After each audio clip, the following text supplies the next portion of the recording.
The arrangement. The rain pattered against the hospital window, providing a rhythmic backdrop to the beeping monitors beside her mother's bed. Dahlia Winters tucked a strand of dark hair behind her ear and checked her watch. 20 minutes until the nurse would politely ask her to leave. 20 minutes to figure out how to save everything she loved. "You should go home and rest, sweetheart," her mother whispered, her voice thin as tissue paper. "Thomas will be waiting for dinner." Dahlia forced a smile. "He's 14, Mom. He can microwave something." The truth was there wasn't much in the refrigerator to microwave. The medical bills had devoured their savings months ago, followed by their home equity and finally their dignity.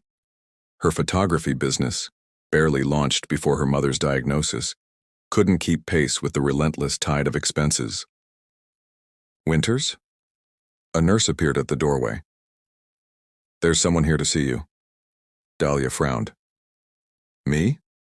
Not my mother?" "No, he specifically asked for you. He's waiting in the consultation room." Curiosity overrode caution as Dahlia followed the nurse down the sterile corridor. Who would ask for her here? The collection agencies usually called, their voices clinically sympathetic before delivering ultimatums.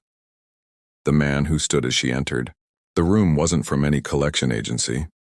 Tall and imposing in a charcoal suit that probably cost more than her yearly income, Ezra Blackwood looked exactly like the business magazines portrayed him, impeccably groomed, intimidatingly poised, and utterly unreadable. His dark eyes assessed her with unsettling precision. "Ms. Winters, thank you for meeting me." His voice was deep, controlled, with the faintest hint of an accent she couldn't place. "I don't believe I had a choice, Mr. Blackwood." Dahlia remained, standing, arms crossed. What does a tech billionaire want with a struggling photographer? A flicker of something, amusement perhaps, crossed his face before disappearing behind his composed mask. "I have a proposition that could solve your financial difficulties. All of them." Dahlia's heart thudded against her ribs. "I'm listening." "Your Father Jonathan Winters saved my life 15 years ago during a climbing expedition in the Cascades. I was inexperienced, arrogant. He should have left me to my foolishness when I fell, but instead he risked himself." Ezra's expression remained neutral, but his fingers tightened almost imperceptibly around the chair back. "I promised him I would repay the debt someday. My father never mentioned this. He wouldn't have. Jonathan was never one to collect on favors." He gestured to the chair across from him. "Please sit." Dahlia complied, wariness mingling with a desperate hope. "So you're here to, what, pay off our debts?" "I'm offering more than that. I'm offering security. For you, your mother, and your brother. The best medical care, educational opportunities, financial stability." He paused, studying her. "In exchange for marriage." The word hung in the air between them, absurd and impossible. "Marriage," Dahlia repeated, certain she'd misheard. "To you? Yes. But why? You could pay the debt without. My reasons are my own." His tone left no room for negotiation. "This arrangement would be mutually beneficial. You need financial security. I need a wife for particular business and social considerations. It would be a marriage in name only, with clearly defined terms." Dahlia's mind raced. This couldn't be real. Men like Ezra Blackwood didn't propose to women like her, not unless there was something deeply wrong with the situation. "I don't know you," she said finally. "You don't need to. We're not discussing romance, Ms. Winters. We're discussing a business arrangement with specific benefits for both parties." He slid a folder across the table. "The terms are outlined here, including provision for your mother's medical care at Brighton Medical Center, the best facility on the East Coast for her condition." Dahlia's fingers trembled as she opened the folder. The numbers blurred before her eyes, numbers that represented freedom from the crushing weight she'd carried since her father's death. "Why me?" she whispered. Something shifted in Ezra's expression, a momentary softening that vanished so quickly she might have imagined it. "A debt unpaid is a burden I choose not to carry. I require discretion, loyalty, and intelligence in a partner. Your father spoke of you often during our expedition. I believe you possess these qualities." And if I refuse? Then I wish you well. He stood, straightening his cuffs. But your mother's treatment options at county facilities are limited, and I understand your brother's school has excellent college preparation programs. It would be unfortunate for him to transfer at this critical juncture. The implied threat was clear, wrapped though it was in polite concern. Dahlia stared at the contract, at the lifeline it represented, and at the price attached. How long? She asked, her voice steadier than she felt. 2 years minimum. After that we can reassess. 2 years of her life in exchange for her family's security. 2 years pretending to be the wife of a man whose coldness seemed to fill the room like a physical presence. Outside, thunder rumbled as the storm intensified. Dahlia thought of her mother's fragile form in the hospital bed, of Thomas trying to concentrate on homework while worrying about eviction notices. I'll need 24 hours to consider.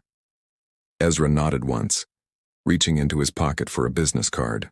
My private number. I'll expect your call by this time tomorrow. After he left, Dahlia sat alone in the consultation room, the contract heavy in her hands. She'd always imagined love would come with warmth, with joy, with the gentle unfolding of shared dreams, not with signatures on legal papers and terms of service like some macabre subscription plan. But dreams wouldn't pay for her mother's treatment. Dreams wouldn't keep Thomas in his school. And somewhere beneath the fear and uncertainty, a tiny voice whispered that perhaps this sacrifice could be her salvation, not just financially, but as the photographer she'd always aspired to be. Tomorrow, she would call Ezra Blackwood and accept his offer. Tomorrow, she would agree to become the wife of a man who saw her as nothing more than a transaction. She just hoped she wouldn't lose herself in the process. Cold corridors. The Blackwood estate loomed against the evening sky, a modernist structure of glass and stone that seemed to grow from the cliffside like some sentient entity. Dahlia stood in what was now supposedly her bedroom, running her fingers over the pristine white bedding. 3 weeks into this arrangement, and the room still felt like a hotel suite, impersonal, untouched by genuine life. She moved to the floor-to-ceiling windows, watching storm clouds gather over the Pacific, the northern California coastline, stretched below like a painting, waves crashing against jagged rocks in hypnotic rhythm. Beautiful and dangerous, much like the man she'd married in a private ceremony attended only by his attorney and her family. Your 7 o'clock reminder, Mrs. Blackwood, came a voice from the doorway. Dahlia turned to find Vivian, the household manager, standing with perfect posture and an expression that revealed nothing of her thoughts about the master's sudden marriage. Thank you, Vivian. And please, I've asked you to call me Dahlia. Mr. Blackwood prefers formality among staff, Vivian replied, her tone neither friendly nor hostile, simply matter-of-fact. Dinner will be served in the main dining room. Mr. Blackwood has requested your presence. Requested. As if she had a choice. Dahlia had quickly learned that Ezra's requests were thinly veiled commands, delivered with cold politeness that somehow made refusal impossible. Is there a dress code for this request? Dahlia asked, unable to keep the edge from her voice. Something flickered in Vivian's eyes. Perhaps amusement, perhaps sympathy. Mr. Blackwood has business associates joining. The black dress delivered this afternoon would be appropriate. After Vivian departed, Dahlia found the garment bag hanging in her closet. Inside was a simple but elegant black dress that probably cost more than her camera equipment. The label read Valentino. She wondered if Ezra had selected it himself or delegated the task, like everything else that involved personal interaction. Her phone chimed with a text from Thomas. Science fair project won first place, using the telescope Mr. B sent. When May. Are you visiting again? A smile broke through her melancholy. Her brother was thriving at his private school, unburdened by the financial worries that had once shadowed his adolescence. Her mother had been transferred to Brighton Medical Center, where experimental treatments were already showing promising results. The price seemed almost worth it. Almost. 40 minutes later, Dahlia descended the floating staircase, the dress fitting perfectly. Another reminder that Ezra Blackwood left nothing to chance. The murmur of male voices guided her to the dining room, where she found Ezra with 3 other men engaged in what appeared to be intense discussion. Ezra looked up as she entered, his expression unchanging except for a slight narrowing of his eyes as he took in her appearance. "Gentlemen, my wife Dahlia." The introduction was brief, without warmth, yet something in the way he said, "my wife," carried a subtle note of possession that sent an unexpected shiver down her spine. The dinner proceeded with excruciating formality. The businessmen, whose names Dahlia immediately forgot, discussed market acquisitions and strategic partnerships with the detached enthusiasm of predators planning a hunt. Ezra dominated the conversation effortlessly, his intelligence evident in every measured response. "And what do you think of your husband's latest venture, Mrs. Blackwood?" one of the men asked suddenly, catching Dahlia mid-sip of her wine. She felt Ezra's gaze sharpen on her, assessing, perhaps expecting her to falter. "I think," she said carefully, setting down her glass, "that disrupting entrenched systems requires not just technical innovation but vision. The question isn't whether it's possible, but whether the market is ready to acknowledge its own limitations." A moment of silence followed before the man chuckled. "Well said. Your wife has insight, Blackwood." Ezra's expression remained unchanged, but Dahlia caught a flicker of something in his eyes. Surprise, perhaps, or re-evaluation. After the guests departed, Dahlia expected Ezra to retreat to his study as usual.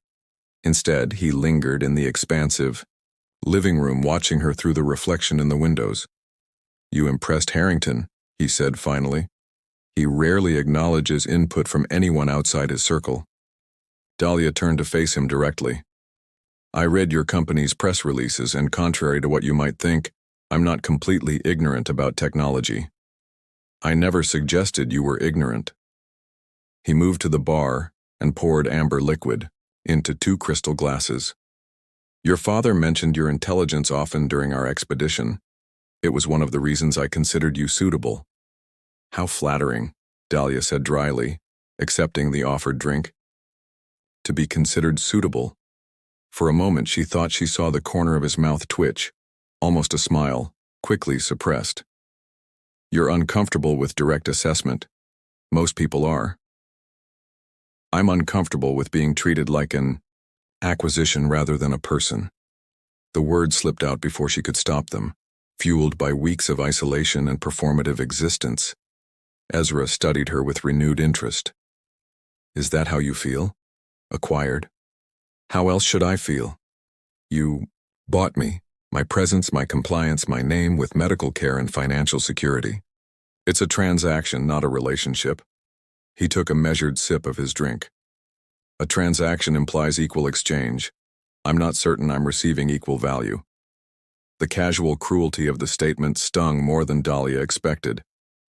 "Then perhaps you should have conducted more thorough due diligence before making your investment, Mr. Blackwood." She set down her untouched drink and turned to leave, dignity the only armor she had left. "Dahlia." His voice stopped her at the threshold. "There's a photography exhibition at the Mendelssohn Gallery next weekend. My presence is expected. Yours would be appreciated, not a request this time. Almost an invitation. Is this part of our arrangement?" she asked without turning. "Consider it an amendment." Something in his tone made her look back. He stood silhouetted against the window, face half in shadow. "You mentioned feeling like an acquisition. Perhaps we should attempt to make this situation more mutually beneficial." The following morning, Dahlia discovered a package outside her door. Inside was a professional-grade camera, the exact model she'd been researching before her mother's. Illness derailed her career plans. No note, no explanation. Just the camera and an implied message. "I'm paying attention." Later that day, exploring the eastern wing of the mansion, Dahlia stumbled upon a room she hadn't noticed before. The door was unlocked, revealing what appeared to be a private library. Unlike the sterile modernism of the rest of the house, this room felt lived in. Shelves of leather-bound books lined the walls, interspersed with artifacts that hinted at a life beyond corporate conquests. A weathered compass, climbing equipment, photographs of mountain ranges. She moved deeper into the room, drawn to a collection of rare first editions displayed in a glass case. Her fingers hovered over the protective glass, not quite touching. Hemingway, came Ezra's voice from behind her. First edition of The Old Man and the Sea. Dahlia startled, turning to find him watching her from the doorway. Unlike his usual impeccable business attire, he wore a simple black sweater and trousers, looking almost approachable. "I'm sorry," she said quickly. "I didn't mean to intrude. It's your home now." He crossed to stand beside her at the case, at least for the duration of our arrangement. Up close, she noticed the fine lines at the corners of his eyes, the single strand of silver among the black hair at his temple. Not the ageless corporate automaton portrayed in media, but a man, complicated, guarded, and perhaps more vulnerable than he allowed anyone to see. "You collect first editions?" she asked, genuinely curious. "I collect stories." He unlocked the case with a small key and carefully removed the Hemingway. Some bound in leather, some carved in stone, some written in scars, all valuable in their own way. He placed the book in her hands with unexpected gentleness. The weight of it, the history, the trust implicit in the gesture, all combined to create a moment of connection that caught Dahlia off guard. "You can read anything here," Ezra said, his voice lower, less controlled than usual. "This room is real, unlike much of what surrounds us." The admission hung in the air between them, an offering more intimate than any physical gift. For the first time since entering the Blackwood estate, Dahlia felt she'd glimpsed something genuine beneath the perfectly maintained facade. As she carefully returned the book to his waiting hands, their fingers brushed. Ezra didn't immediately pull away, and in that brief contact, Dahlia sensed the complexity of the man she'd married. The calculation, yes, but also an unexpected depth of feeling carefully contained behind walls built of discipline and, perhaps, pain. "Thank you for the camera," she said softly. His eyes met hers, dark and unreadable. "Consider it an investment in your talent." "Is that all you know how to do, Ezra? Invest? Calculate returns?" Something shifted in his expression. A momentary vulnerability quickly concealed. "It's what I'm good at. What I've learned to be safe." Before she could respond, he stepped back, restoring the professional distance between them. "I have calls with Tokyo in 20 minutes. Feel free to borrow any books that interest you." That night, lying awake in her beautiful but empty room, Dahlia realized that the true prison of the Blackwood estate wasn't in its isolated location or rigid routines, but in the silence that filled its elegant corridors, a silence heavy with unspoken histories and carefully guarded secrets. Tomorrow, she decided, she would start taking photographs again. Not because Ezra had given her the means, but because she needed to reclaim something of herself in this beautiful, cold place she now called home. Fractured reflections. A summer fog rolled in from the Pacific, wrapping the Blackwood estate in pearlescent mist. Dahlia adjusted her camera settings, capturing the ethereal landscape from the cliffside garden. 2 months into her marriage, photography had become her sanctuary, a way to process the contradictions of her new life through a lens she controlled. The camera Ezra had given her was exceptional, its capabilities far beyond what she could have afforded on her own. She'd been using it daily, documenting the stark beauty of the coastline, the architectural precision of the mansion, the changing light across empty rooms. What she hadn't photographed was Ezra himself, though their interactions had increased. Since the night in the library, he remained elusive, present yet unreachable, like trying to capture fog in her hands. "You have talent." Dahlia turned to find him standing a few feet away, watching her work. Unlike his usual impeccable suits, he wore running clothes, hair damp with sweat or mist or both. The casual attire humanized him in a way that made her heart skip. "Thank you," she replied, lowering the camera. "Though I'm not sure how you'd know. You've never asked to see my photographs." "I've seen them." At her puzzled expression, he continued, "You upload them to your cloud storage. The account is linked to the house network. You've been monitoring my files?" Indignation flared, hot and immediate. "Security protocols. All devices connected to the main system are tracked. He stepped closer, his expression unusually open. I didn't expect to find art. Your perspective is unexpected. The compliment, delivered with such straightforward sincerity, disarmed her anger. Which ones did you look at? All of them. He gestured toward the cliffs. The series on coastal erosion was particularly striking. Beauty and decay, vulnerability and strength. Dahlia studied him, wondering what else this enigmatic man noticed while maintaining his facade of detachment. I didn't think erosion would interest a man who builds things meant to last forever. Nothing lasts forever. Something dark flickered across his features. Especially things built by human hands. Before she could respond, his phone chimed. The moment of openness vanished as he checked the screen, his expression shifting back to its usual mask of controlled efficiency. There's a situation at the Singapore office. I'll be on calls for the rest of the day. He hesitated, then added, The West Wing storage rooms are being cleared out today. If you're interested in more subjects to photograph, there might be items worth documenting before they're removed. It wasn't until he disappeared back into the house that Dahlia realized this was the first time he'd voluntarily shared information about the estate's operations with her. The West Wing had always been something of a mystery, a section of the mansion that seemed perpetually closed off for renovations that never materialized. With Ezra's implicit permission, Dahlia made her way through the labyrinthine corridors until she found a team of workers carefully packing items from what appeared to be a storage area. Mrs. Blackwood, the supervisor, greeted her with obvious surprise. We weren't expecting you. Mr. Blackwood suggested I might find some interesting subjects to photograph here, she explained, feeling strangely like an intruder despite her status as the lady of the house. The supervisor nodded uncertainly. Of course, please be careful. Some of these items haven't been moved in years. The space was unlike anything Dahlia had expected. Rather than the clinical organization that characterized the rest of the estate, these rooms held what could only be described as the physical manifestation of memory. Furniture draped in dust, cloths, boxes of documents, framed artwork leaning against walls, and oddly personal items that seemed out of place in Ezra Blackwood's minimalist world. As the workers focused on larger furniture pieces, Dahlia wandered deeper into the connected rooms, camera forgotten at her side.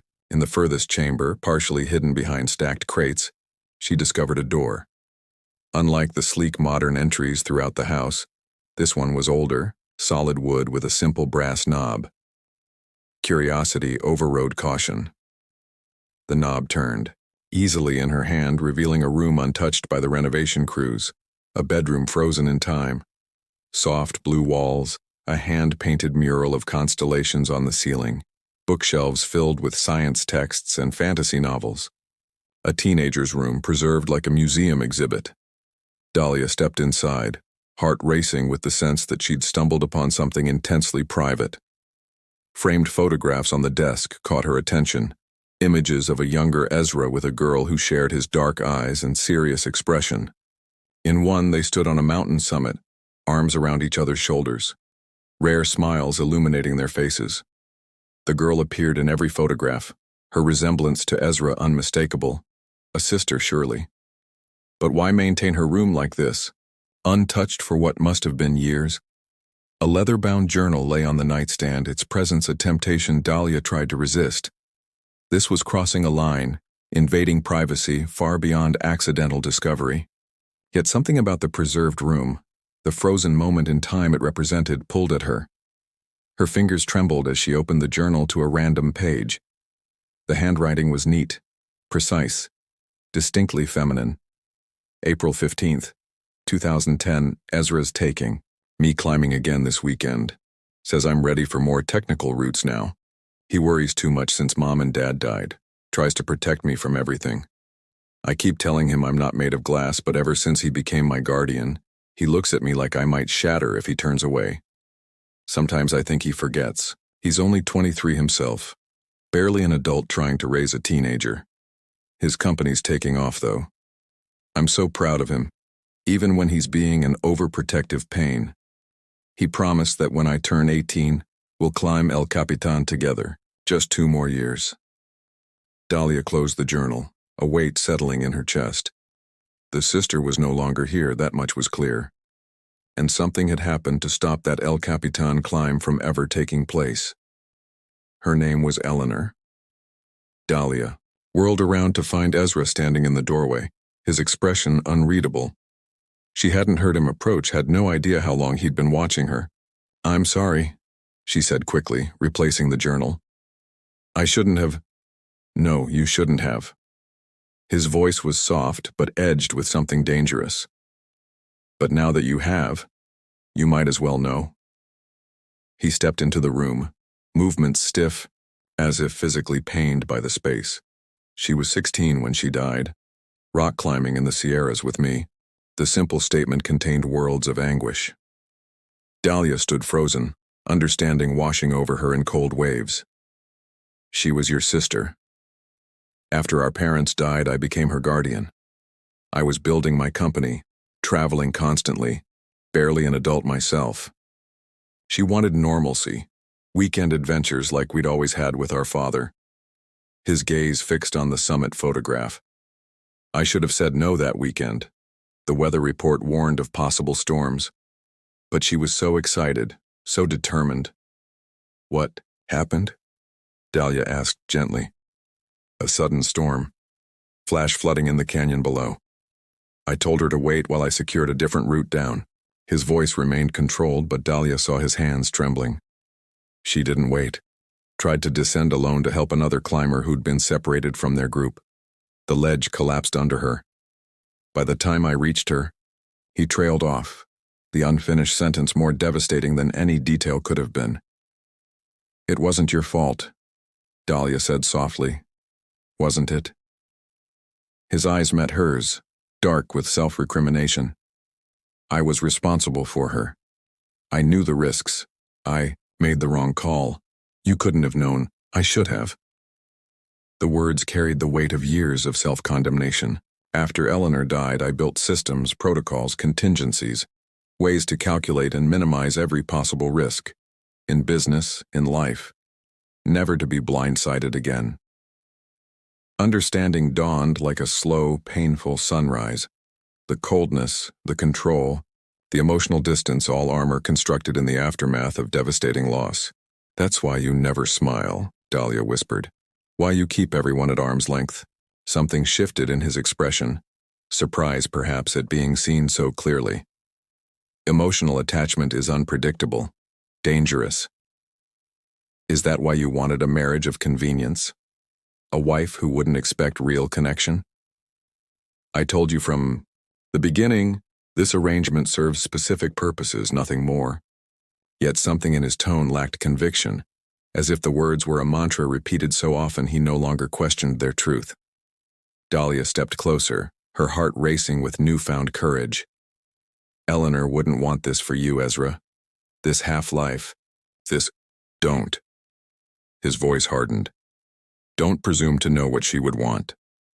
"I know what it means to lose someone you love," Dahlia countered. "My father's death nearly destroyed my mother, but she fought to stay present for Thomas and me. Loss breaks us, yes, but we have to try to rebuild. Not just walls to keep out more pain, but bridges to let in light again." For a moment, something vulnerable flashed across his features. A glimpse of the young man who had lost everyone he loved and blamed himself for failing to protect them. Then the mask slid back into place. "The workers need to finish clearing. These rooms, we should leave them to it." He turned to go, then paused. "The journal, and anything else of Eleanor's you find, they stay. Everything else can go." Later that evening, Dahlia sat in the library, Ezra's sanctuary that had somehow become partially hers as well. She scrolled through the photographs she'd taken that day, stopping at one capturing the fog embracing the cliffs. Solid stone made ethereal by temporary obscurity. Like Ezra himself, she thought. A man of substance hidden behind layers of protection. The door opened quietly and he entered, pausing when he saw her. For a moment she thought he might retreat, maintaining the emotional distance that had defined their relationship. Instead, he crossed to the cabinet where he kept the rare first editions, unlocked it, and removed a worn leather volume. Eleanor's favorite, he said, placing it on the table beside Dahlia. Tennyson's poems. She particularly loved Ulysses, the idea of continuing to strive, to seek, to find, and not to yield. The offering was small but significant, a piece of himself, of his past, voluntarily shared. Would you read it? Dahlia asked softly. For her? Ezra hesitated, then opened the book to a marked page. As his deep voice filled the room with Tennyson's words about courage in the face of mortality, Dahlia watched the subtle shifts in his expression. Pain, yes, but also a flicker of something that might, with time and patience, rekindle into joy. In the preserved bedroom of a girl who never reached adulthood, Dahlia had discovered the truth beneath Ezra Blackwood's carefully constructed facade. Not a heartless businessman who had purchased a wife as a social accessory, but a broken man who had spent years punishing himself for a tragedy he couldn't prevent. The revelation changed everything, and nothing. Their marriage remained a contract, their lives still separate orbits occasionally intersecting. But something had shifted, a hairline fracture in the walls Ezra had built around himself. And Dahlia, camera in hand, had inadvertently captured the moment the light began to shine through. Thawing frost. The gallery opening buzzed with San Francisco's tech and art elite, a carefully choreographed dance of influence and appearance. Dahlia stood before her photographs, 12 images capturing the interplay of light and shadow across the Blackwood estate, selected by the curator of the Mendelssohn Gallery for their haunting intimacy and architectural precision. 4 months ago, she couldn't have imagined this moment.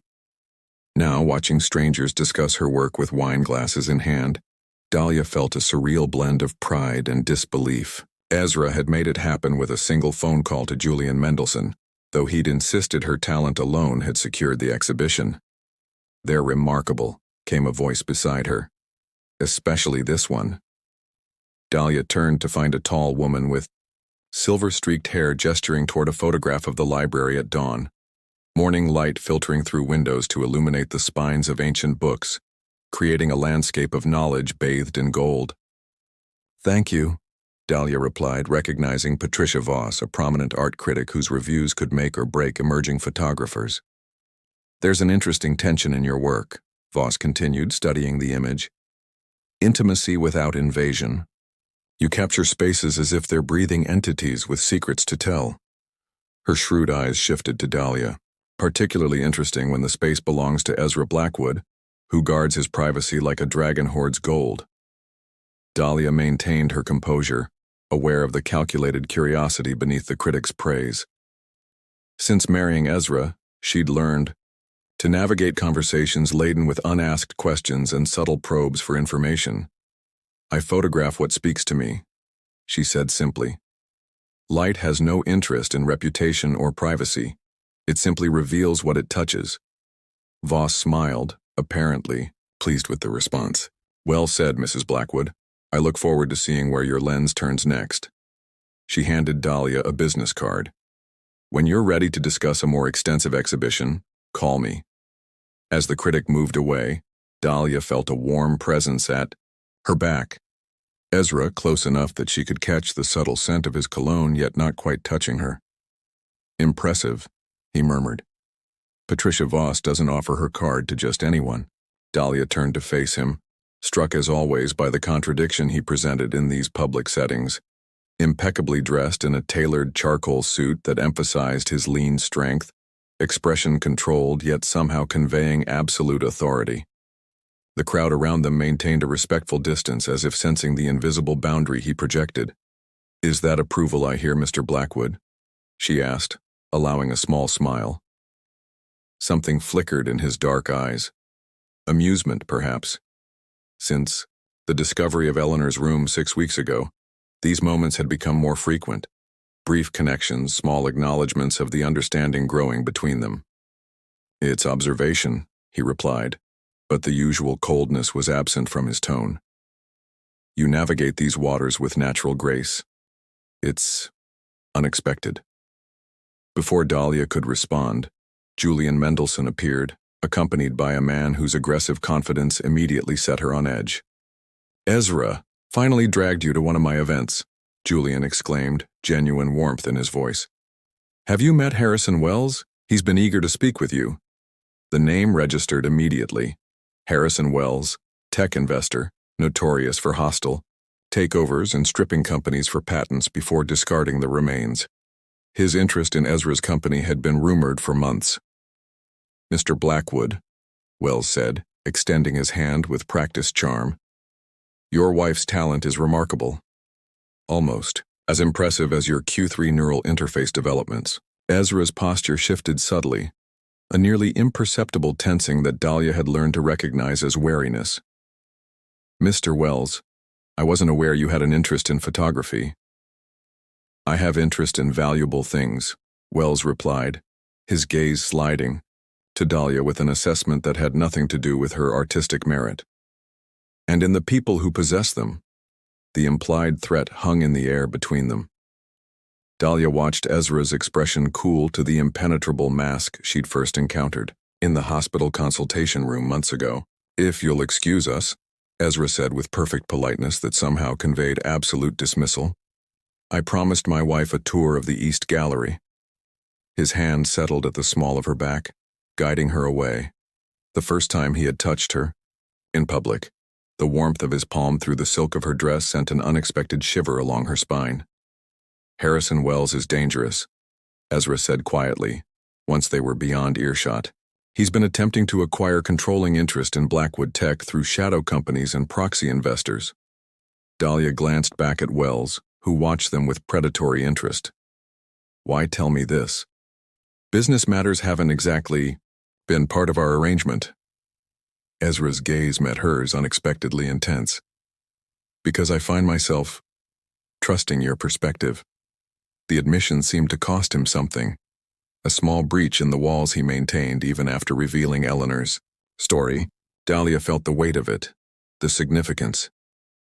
He reminds me of the collection agencies that used to call about my mother's medical debt, she said carefully. Calculated cruelty disguised as business necessity. A ghost of a smile touched Ezra's lips. Precise assessment. The moment was interrupted by Dahlia's phone chiming with an incoming call from Brighton Medical Center. Her heart raced as she answered, moving slightly away from the crowd. Ms. Winters? This is Dr. Fletcher. There's been a complication with your mother's treatment protocol. Nothing immediately life-threatening, but we need to discuss options. Dahlia's vision tunneled briefly. The gallery light suddenly too bright. What kind of complication? The targeted therapy isn't producing the results we'd hoped. We need to consider more aggressive approaches, but there are significant risks and financial considerations. Financial considerations. The phrase triggered memories of helplessness, of impossible choices between medication and rent. I thought. She stopped, aware of Ezra watching her with uncharacteristic concern. I was under the impression that all treatment options were covered. The experimental protocol your mother needs isn't approved by insurance. The cost is approximately $380,000 for the complete course. Dr. Fletcher's voice softened. I understand. This is overwhelming. Perhaps you could speak with your husband about. I'll call you back within the hour. Dahlia interrupted, ending the call before emotion could overwhelm her professional composure. Ezra was beside her immediately, his usual careful distance forgotten. What's happened? Dahlia straightened her shoulders, determined not to break down in the middle of her exhibition. My mother needs a different treatment. It's experimental. Expensive. And this concerns you because? Because $380,000 is a significant amount even with our arrangement.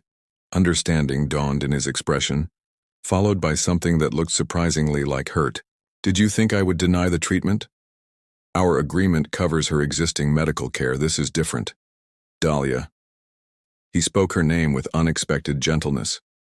Call the doctor back. Authorize whatever treatment your mother needs. Cost is irrelevant. The simple statement, delivered without expectation of gratitude, touched Dahlia deeply. This goes beyond our original agreement. Agreements evolve. He studied her face, his gaze more open than she'd ever seen it. As do the people who make them. Something shifted in the air between them. A recognition of change neither had anticipated. For months, they had orbited each other in this vast house, maintaining careful distance even as invisible threads of connection strengthened. "Wells will make another move against your company," Dahlia said, changing the subject before emotion could overwhelm her. "He's not the type to accept rejection." Ezra's expression darkened. "No, he isn't. What will you do?" "What I always do. Calculate risks, anticipate attacks, neutralize threats." He spoke with the cold precision that had once defined him in her eyes. But now Dahlia recognized it as protective rather than heartless, a shield forged in the aftermath of devastating loss. "Let me help," she said impulsively. Surprise flickered across his features. "This isn't your battle, Dahlia, isn't it? I'm your wife, at least on paper. Your enemies see me as a potential weakness to exploit. Why not turn that perception into an advantage?" Interest sharpened his gaze. "What are you suggesting?" "Wells is underestimating me, assuming I'm just arm candy or a social accessory. Let him continue thinking that while I observe, gather information." Ezra studied her with new assessment. "You would be placing yourself in his sights." "I already am." Dahlia stepped closer, emboldened by the night's events. "You've been fighting, alone since Eleanor died, pushing everyone away to protect them and yourself. But sometimes, Ezra, strength comes from alliance, not isolation." For a long moment he was silent, the mention of his sister's name hanging in the air between them. Then, with careful deliberation, he reached out and tucked a strand of hair behind Dahlia's ear, a gesture of such unexpected intimacy that her breath caught. "It's late," he said softly. "We should continue this discussion tomorrow." But something had irrevocably changed. As they ascended the floating staircase to their separate bedrooms, Dahlia felt the weight of unspoken possibilities between them, a thawing of the frost that had defined their relationship from its calculated beginning. The following weeks brought a transformation neither had anticipated. What began as strategic collaboration against Wells's increasingly aggressive takeover, attempts evolved into genuine partnership. Dahlia's social intelligence complemented Ezra's tactical brilliance, her ability to read people providing insights his analytical mind sometimes missed. At a charity gala where Wells had arranged to meet with potential investors, Dahlia overheard a crucial conversation while seemingly absorbed in admiring a sculpture. The information, details of Wells's plan to exploit a regulatory loophole, allowed Ezra to implement countermeasures that protected Blackwood Tech's most vulnerable subsidiaries. When digital attacks targeted the company's servers, Dahlia suggested bringing in an unorthodox security consultant, a former colleague whose untraditional methods Ezra would normally have dismissed. The consultant identified vulnerabilities conventional scans had missed, preventing a potentially devastating breach. With each small victory, the walls between them lowered further. Late-night strategy sessions in the library gave way to dinners, where conversation extended beyond business to literature, art, philosophy.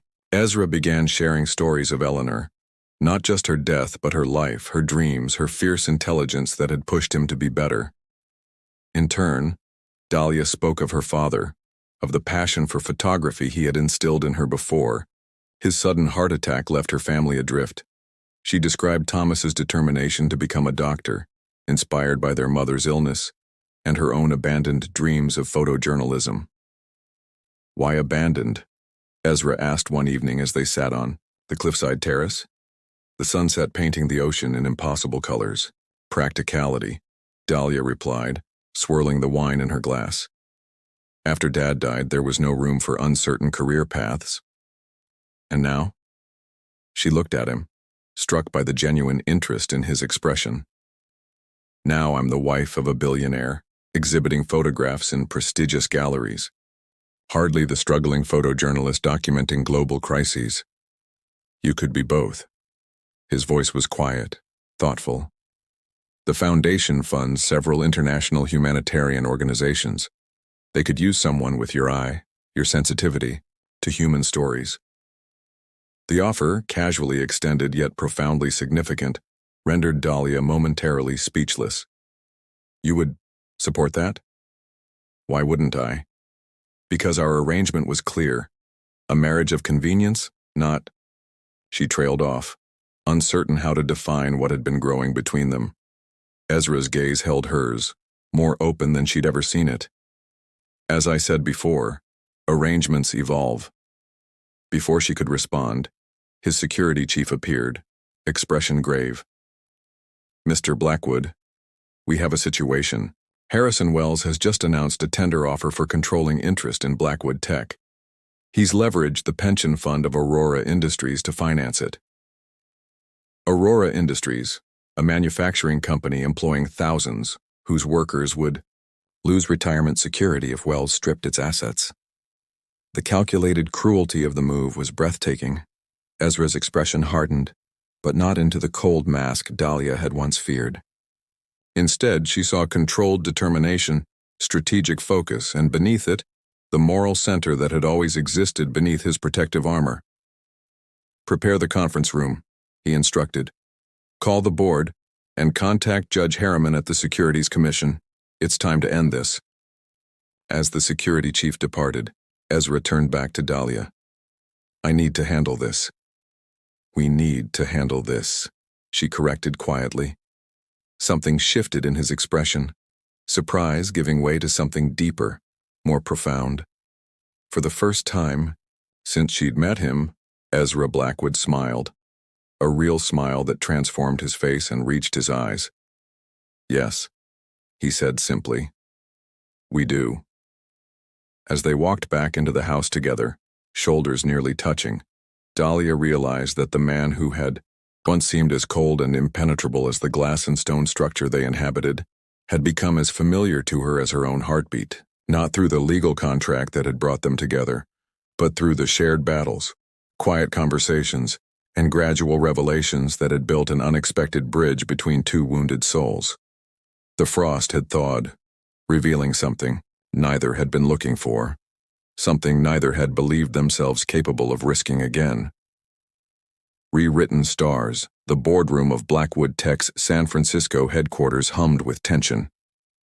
Executive team members and legal counsel filled the sleek chairs surrounding the obsidian conference table, their expressions grim as they reviewed the documents detailing Harrison Wells's hostile takeover attempt. Dahlia stood by the floor-to-ceiling, windows observing the controlled chaos.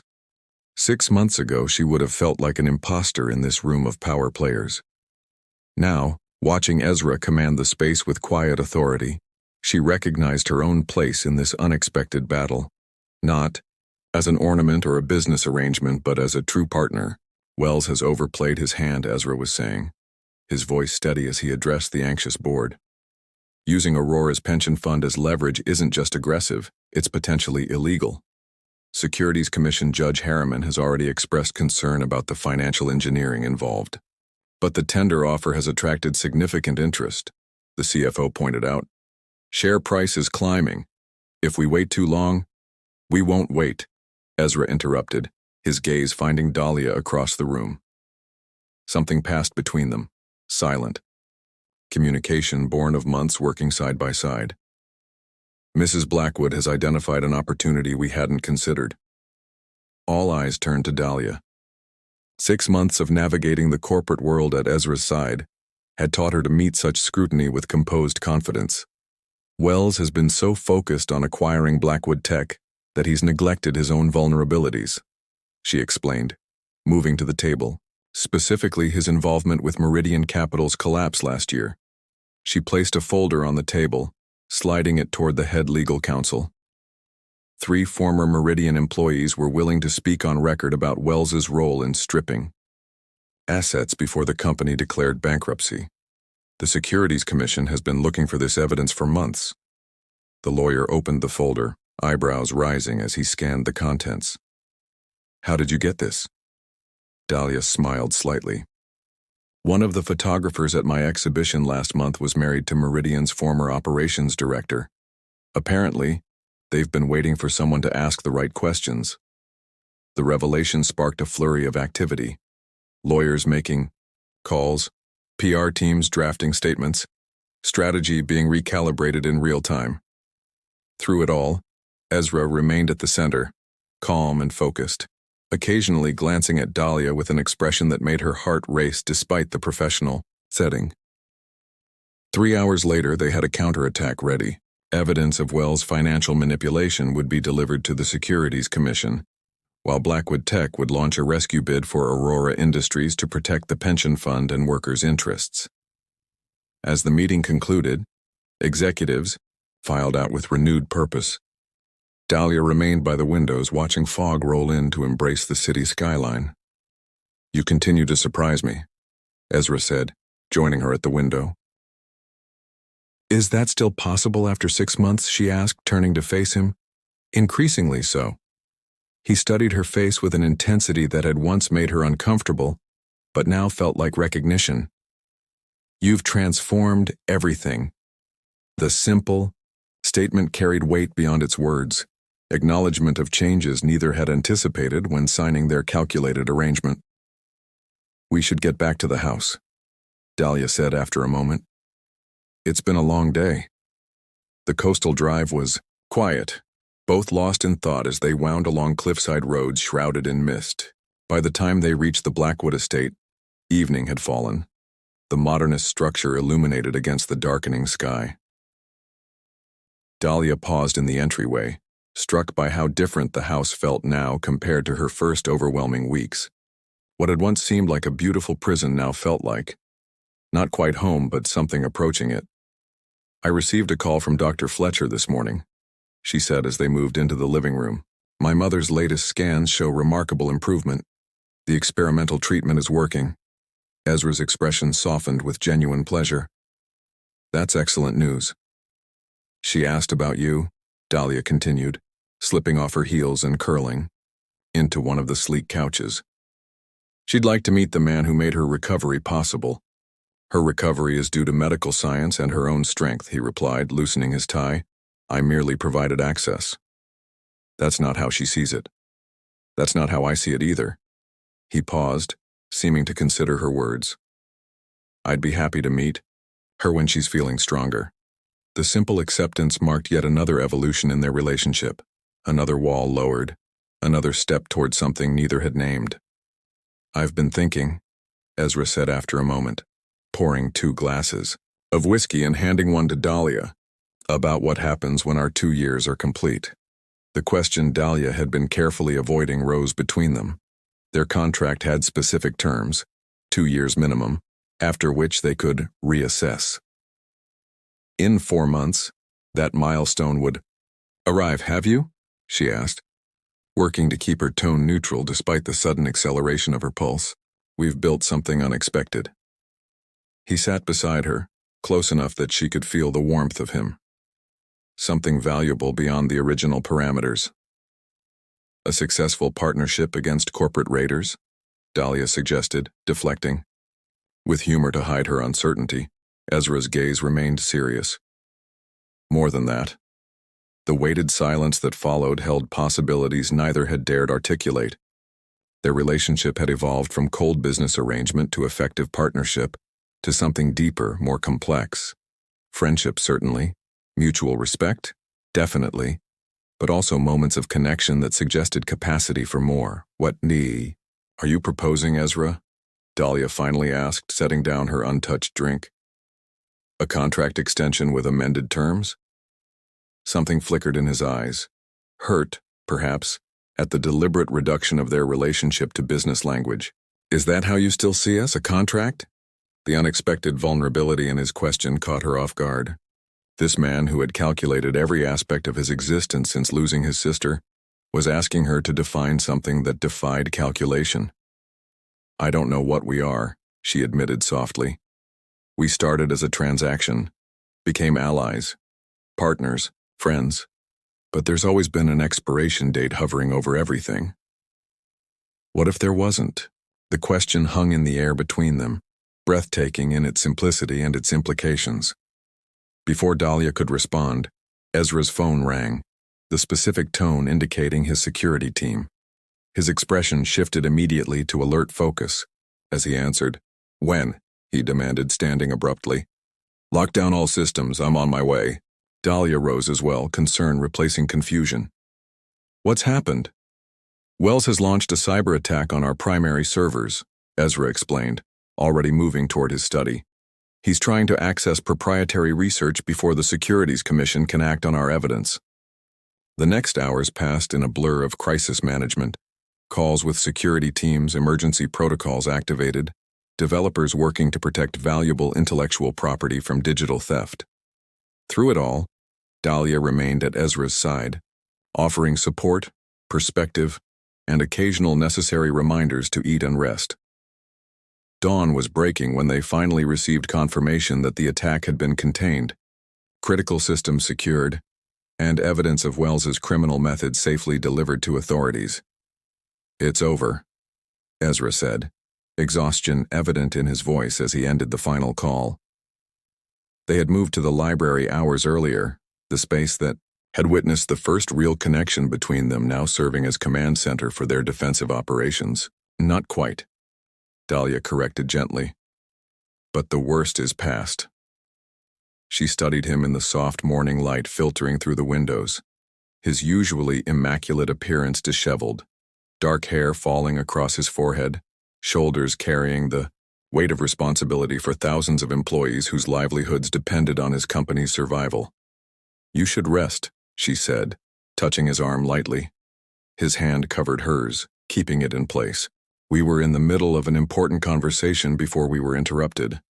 The reminder sent a flutter of nervousness through her chest. About contract extensions? About removing the concept of contracts from our relationship entirely. His gaze held hers, unusually vulnerable. I asked what if there wasn't an expiration date. Dahlia's heart raced. Ezra, I've spent years calculating risks, Dahlia. Building systems to protect against loss. Maintaining distance to prevent pain. His voice was low, intense. Until you forced your way past every defense with your camera and your questions and your refusal to accept the walls I'd built. He rose, moving to the cabinet where he kept Eleanor's treasured books, removing a small box from behind a first edition of Tennyson. This belonged to my mother, he said, returning to Dahlia. Eleanor kept it after our parents died. She told me once that I should give it to someone who made me laugh again. He opened the box, revealing a vintage emerald ring, elegant, unusual, with a warmth that mass-produced luxury could never achieve. I haven't offered you much laughter, Dahlia whispered, staring at the ring.